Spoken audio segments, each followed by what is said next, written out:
All right, another edition of Riding Home.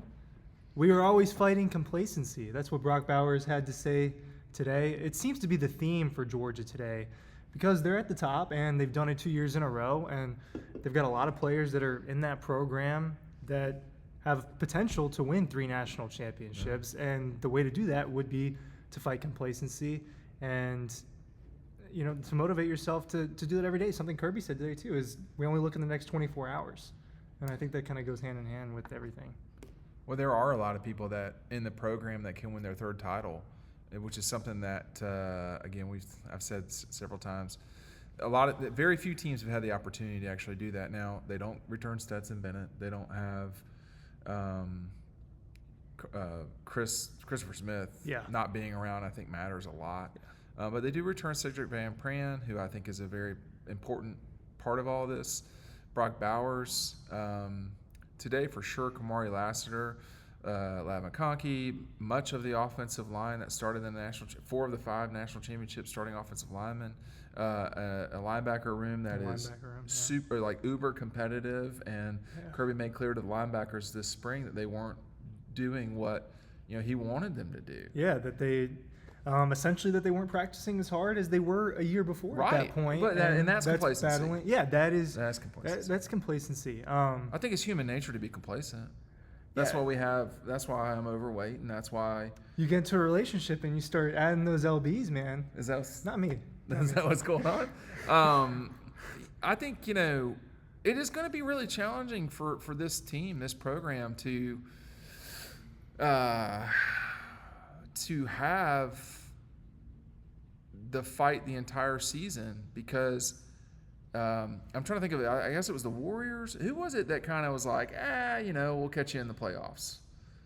It might have been but I actually do have something to say about now that you bring up the Warriors. I was listening to a Draymond Green podcast the other day, and he was talking about how hard it was for them to have that 73-9 win season, and how if you presented that option again to him, go 73-9, but this time finish it and win the NBA Finals, he wouldn't necessarily say yes, because of how hard it is on your body and your mind to be that good all the time, to win that many games.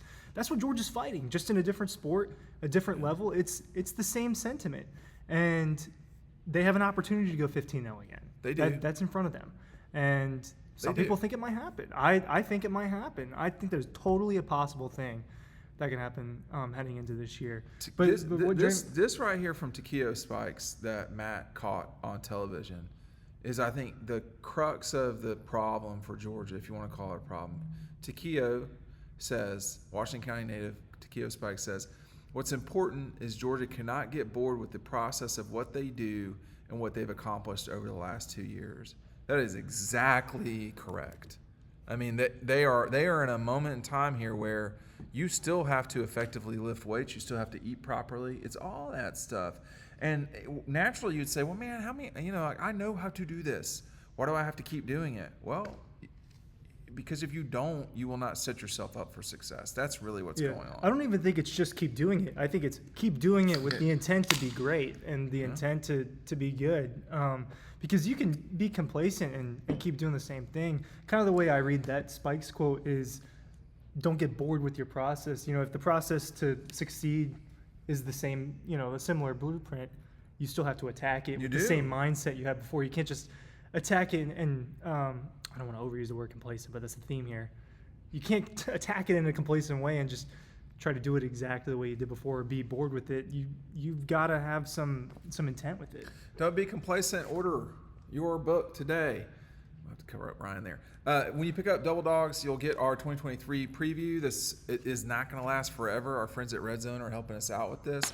This offer is not going to last forever. Make sure you're picking them both up with one purchase. You buy the book, you get the magazine for free. That's an offer that's running out, and the link is down below. We don't know who the quarterback's going to be, so there's some stuff there. One thing that Cedric Van Pran said earlier today to me was that he didn't know how good Brock Bowers was until the UAB game at Georgia because he was so busy fighting for his position. So, this is kind of what I'm talking. This is another section of this thing, which is that there are a lot of established guys, if you want to call it that, at Georgia.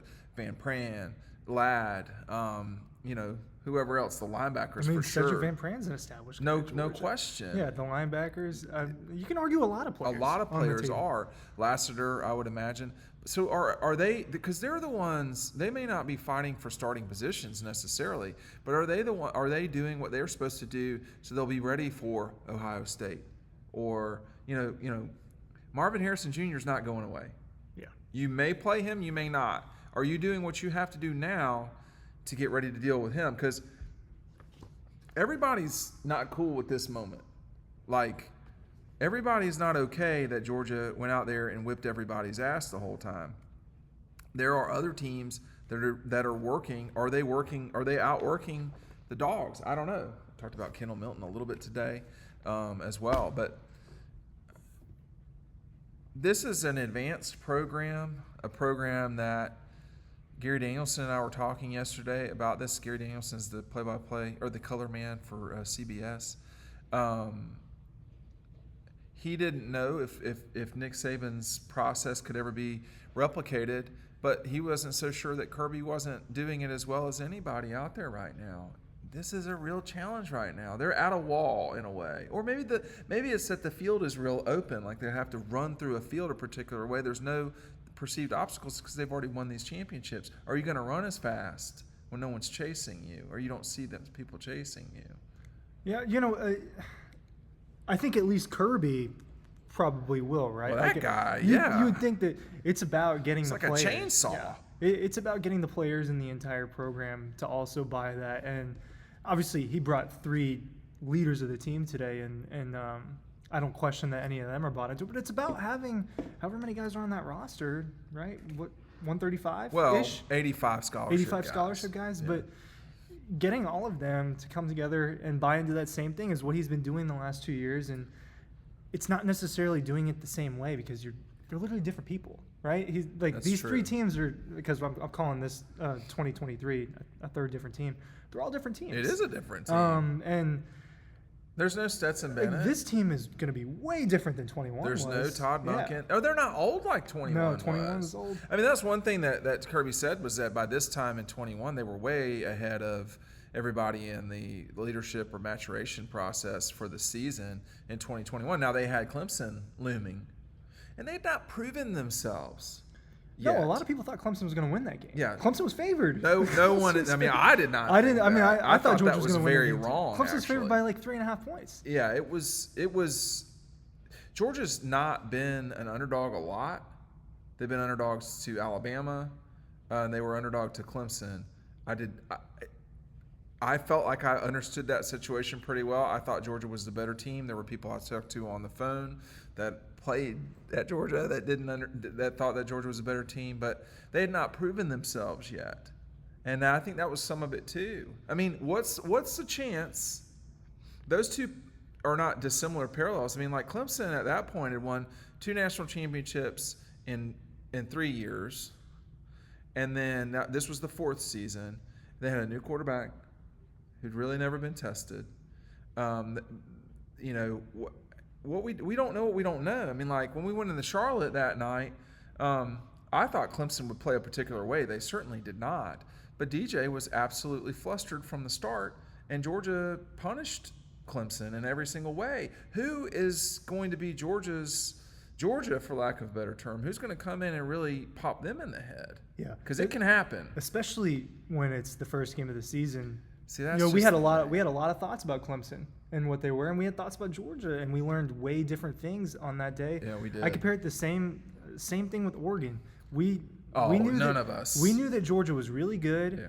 I think I predicted Georgia win that by 2 or 3 touchdowns. Right? I thought that was a pretty fair prediction. I did not think they were going to go in there and look that way. I mean, surgical. It was and that's what that game, man, almost impresses me more than the TCU game. I've never seen an offense run like that. No, before. it was so surgical. 7 touchdowns. I mean, like when we're on the field, I can't remember. You were not on the field. I was for that one. Okay, yeah. But when you're on the field, it's harder to see that sometimes. If you feel I was like, it's damn, like a different man, feeling. are we like, should I move? Like, is there a point in moving? Because it's just staying on this end. But there have been wake-up calls in seasons, And Georgia has served notes so many damn times against big name opponents. Their problem, if you want to call it that, is they don't have a big name to start the season this year. No. Your first, what should be your first real test, is going to be South Carolina at 3:30 week 3, right? Yeah. And Carolina will have already played a legitimate game. They would have, and they, I think that Carolina is going to be a good football team. See, I think they will challenge Georgia. Now, how long? I don't know. That's a good question, but I don't know. South Carolina has won in that stadium before, right? Oh yeah. I don't know if anybody from 2019 is the same. They'll be in 23, whether it be staff and players. Probably not. But it's not like that stuff hasn't happened before. But Georgia's in a position it's never been in, and that's sustained success at the top. See, how much longer can it go? Oh, I think it can go. It can go another year. I mean, it can. Well, I think, this is going to be a really odd statement, but I think they are more likely to win it in 23 than they are in 24 because I think so much changes in 24. I'm not willing, and I know much more about 23 than I do 24. I don't know who the quarterback will be in 24. I have a pretty good suspicion of who the quarterback will be in 23. I don't know what a 12-team playoff will be like. I don't know what it will be like to go play. I mean, Georgia, they're going to go to Texas. They will probably be an underdog at Alabama, I think. They will be close to an underdog at Texas, a Texas team that could win the Big 12 this year. I mean, we don't know. So if I'm wondering more about 24 than I am 23. But all of this comes back to can you clear out complacency and I will say this at the end of this thing. The person running the show is always on offense, period. Public relations, recruiting, practices. There is no back foot, I don't feel like. There's a lot of throttle and not a lot of brakes with Kirby Smart. That's my take.